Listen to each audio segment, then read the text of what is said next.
దినమున ప్రత్యేకంగా మరి సరుకులను పంపిణీ చేయడం జరుగుతుంది.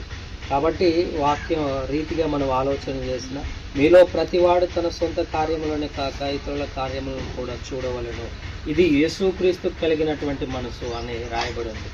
అంటే యేసుక్రీస్తు జాలి కలిగినటువంటి మనసు, ఆయన దయగలిగినటువంటి గుణం, ఆయనకున్నటువంటి అంటే నిన్ను వలె నీ పొరుగువాడిని ప్రేమించని ఒక గొప్ప మాటను ఈ లోకానికి తెలియజేసినటువంటి మహానుభావుడు యేసుక్రీస్తు యొక్క స్వభావాన్ని, యేసుక్రీస్తు యొక్క మనసును కలిగినటువంటి ఆత్మీయులైన పిల్లలు మరి ఈనాడు ఈ రీతిగా సహాయం చేయడం చాలా గొప్ప విషయం.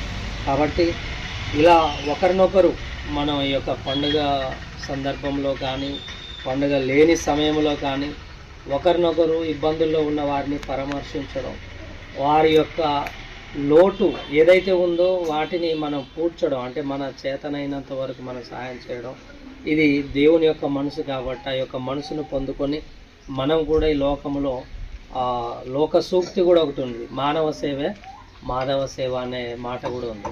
అంటే అది కాదు కానీ దేవుని యేసుక్రీస్తు కలిగిన ఈ మనసును మనం కూడా కలిగి ఆయన యొక్క స్వరూపంలో మనం కూడా పాలిభాగస్తులు కావాలంటే ఇతరులను ప్రేమించడం చాలా ముఖ్యం. కాబట్టి యేసుక్రీస్తు ఆజ్ఞ అన్నిటికంటే ఒకటి, నిన్ను వలె నీ పొరుగువాన్ని ప్రేమించు. అంటే తప్పకుండా ఎప్పుడైతే మన సహోదరుల్ని, మన తోటి వారిని, అంటే ఎవరైనా కానీ జాతి మత కుల భేదం లేకుండా ఎవరినైనా కూడా ఇబ్బందుల్లో ఉన్న వారిని పరామర్శించి వాళ్ళకి మరి దేవుని యొక్క ప్రేమను ఈ రీతిగా తెలియచేయడమే గొప్ప దేవుని యొక్క ఉపదేశంగా, దేవుని యొక్క సువార్తగా మనం భావించవచ్చు.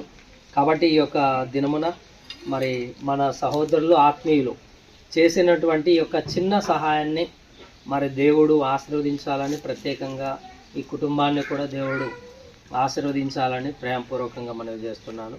ఈ కొద్ది మాటలను దేవుడు దీవించును గాక.